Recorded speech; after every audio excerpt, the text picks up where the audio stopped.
Chavos, estamos el día de hoy en un video nuevo. Pero antes de comenzar te recuerdo que todos estos temas los vamos a estar viendo a detalle en el 15 Challenge, nuestro reto, nuestra última formación del año para Comipems 2022. En este curso estaremos viendo todo lo que te van a preguntar en el examen de manera ultra express y ultra intensiva. Estaré trabajando contigo en vivo para llevarte pues prácticamente de la mano hasta el día en que te toque realizar tu examen, hasta la semana en que inician los exámenes. Veremos todo lo que necesites y podrás preguntarme en vivo pues cualquier cosa que necesites. Es completamente online, así que lo vas a poder tomar desde la comodidad de tu casa y bueno, ahí vamos a estar conectados en vivo conversando. Siendo así, pues te dejo el número por aquí abajo en el que puedes mandar un mensaje de WhatsApp y te vamos a dar toda la información. Pregunta por los testimonios de gente que se ha quedado en sus primeras opciones tomando este curso. Dicho esto, vamos a comenzar.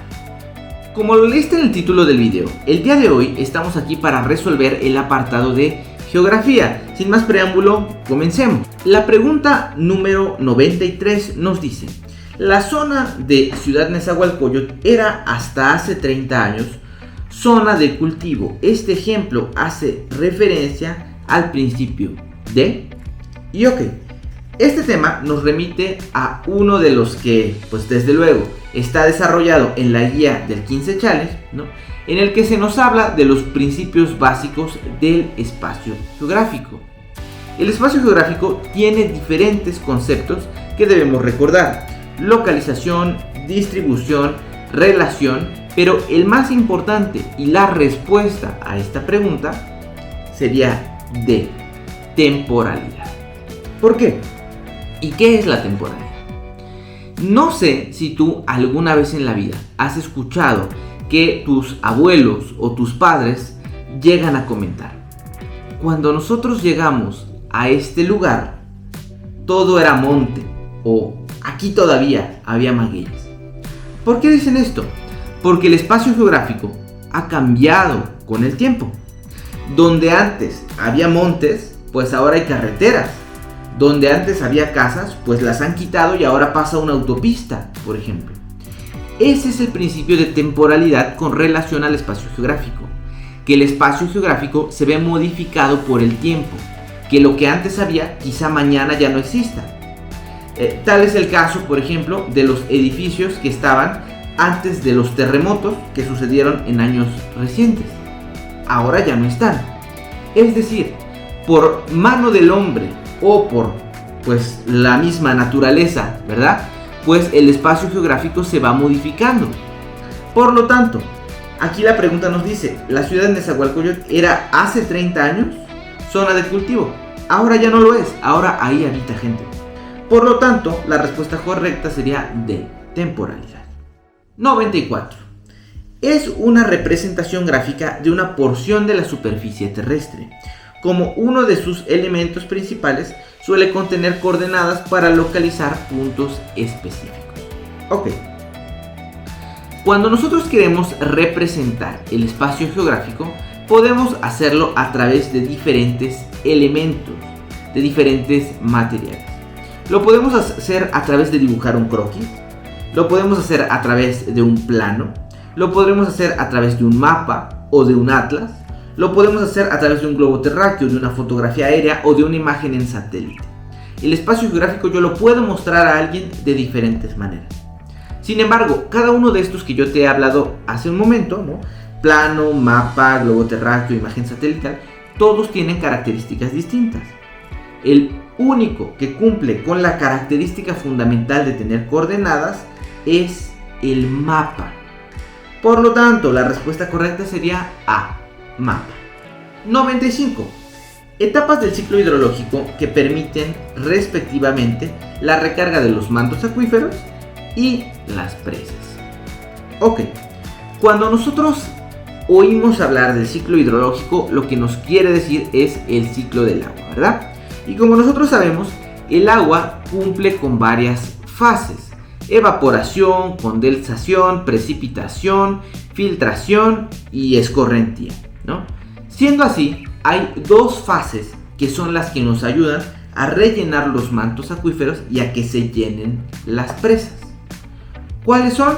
La filtración y el escurrimiento o escorrentía.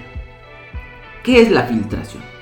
La filtración es cuando cae agua de lluvia, pero no cae en un yacimiento de agua. O sea, es cuando llueve, pero no llueve en el mar. Llueve en la ciudad, llueve en un bosque, llueve en un lugar de tierra. ¿Sí me entiendes? Entonces, esa agua de lluvia cae. Parte de esa agua que cae de la lluvia, una parte, si tú vives por ejemplo en una zona alta de la ciudad, en un cerro, etc., tú sabrás que se hacen canales, que el agua toma corriente, ¿no? Que el agua se va de bajada, básicamente. A eso se le llama escurrimiento. Pero no toda el agua se escurre hacia abajo. Una parte se filtra dentro de las capas de la tierra, ¿no? O más bien dentro de la capa más superficial de la tierra. Esa agua que se filtra pues cumple con la función de filtración. Estos dos momentos son los que permiten que se vuelvan a rellenar los mantos acuíferos y que las presas se llenen. Por lo tanto, 95 sería el inciso D. 96. El clima cálido lluvioso AF por latitud se distribuye en... Ok, cuando nosotros vemos aquí la acotación AF, a lo que está haciendo referencia es al llamado diagrama de Köppen. Te invito a que lo investigues o a que te inscribas al 15 Challenge, ahí te lo estaré explicando. Pero, más específicamente la pregunta nos habla de en qué latitud se distribuye o hay más clima cálido. Bueno, la calidez, ¿no? Y la tendencia a lluvias y los climas tropicales se desarrollan siempre cerca del Ecuador. ¿Por qué? Porque la zona que está cerca del Ecuador es la que recibe mayor cantidad de luz solar, mayor calor por consiguiente. Esto genera climas tropicales, básicamente. Entonces, la 96 sería el inciso A, la zona ecuatorial. 97. La preservación de los arrecifes de corales favorece el equilibrio del clima planetario. ¿Por qué?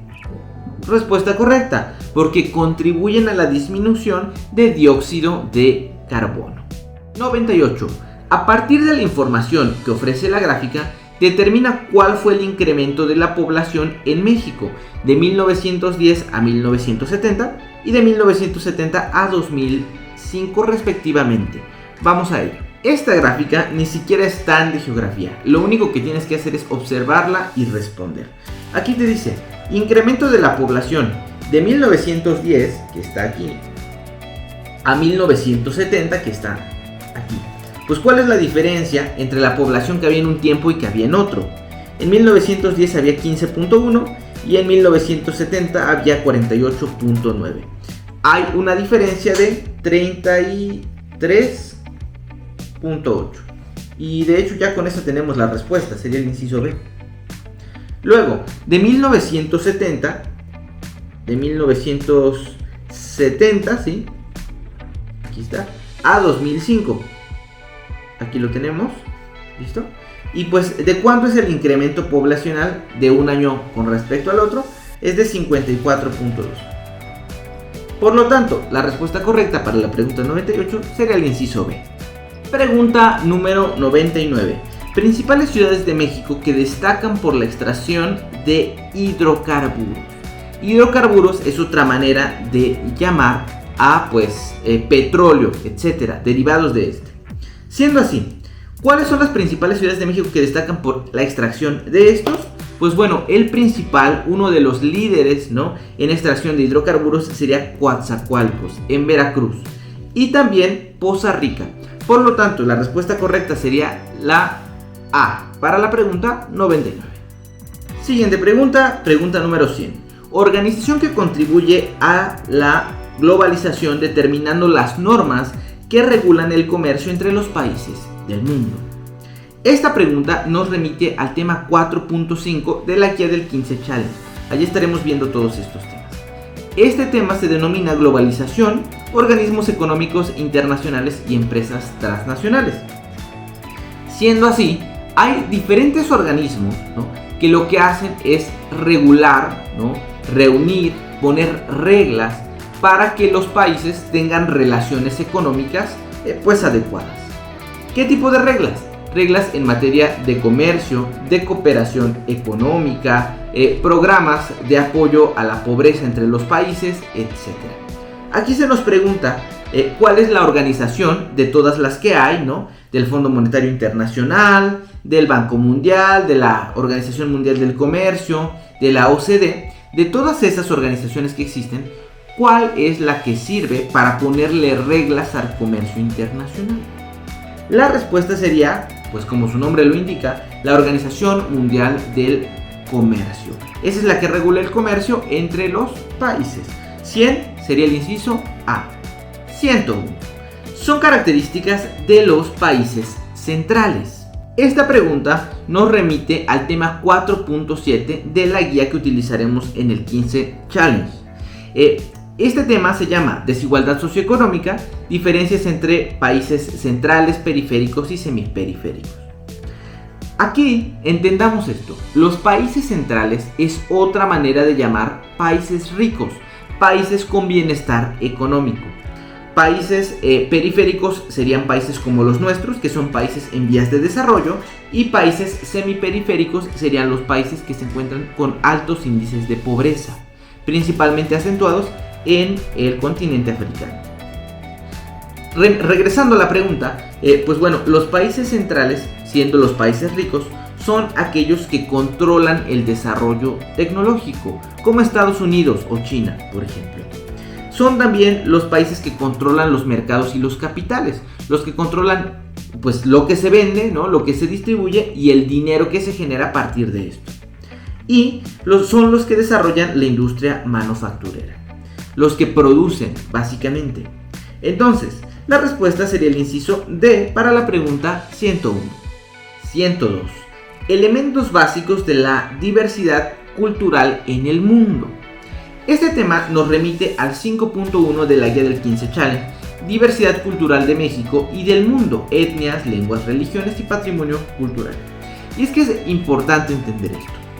Aunque todos somos humanos, ¿no? O bueno, hay muchos humanos en la Tierra, todos contamos con diferentes costumbres. Muchos de nosotros hablamos distintas lenguas, provenimos de diferentes etnias, profesamos distintas religiones y nuestro patrimonio cultural es distinto. Tu patrimonio cultural como mexicano no es el mismo al patrimonio cultural que tiene alguien en Colombia, en Perú, en Chile, en Estados Unidos o en Australia. La lengua que tú hablas, ¿no? El idioma que tú hablas no es el mismo que hablas aquí en México que el que se habla en Japón. Estas cosas nos diferencian y hacen que entre humanos haya diversidad, que todos seamos distintos. Entonces, ¿cuáles son algunos elementos básicos que pues permiten diferenciarnos unos con otros? Respuesta para la pregunta 102 sería el inciso A, idiomas y religiones. Siguiente pregunta, país que en la última década ha sufrido una severa guerra civil alentada por intervención internacional. La respuesta, creo que todos lo sabemos, es de historia básica de cultura popular, sería D, Siria. Última pregunta. Los paisajes de agaves y las antiguas instalaciones industriales que producen el tequila son consideradas patrimonio cultural de la humanidad. Estos se ubican en... Ok, entendamos esto. Para que el tequila pueda existir, forzosamente tiene que ser mexicano. Si no es mexicano, no es tequila. ¿Por qué?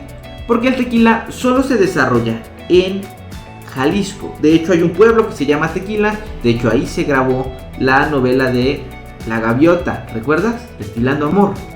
Siendo así, la respuesta por cultura general sería el inciso B, Jalisco. Y pues nada, esta es la resolución de la guía de UNAM para Comipems 2022 en el apartado de Geografía.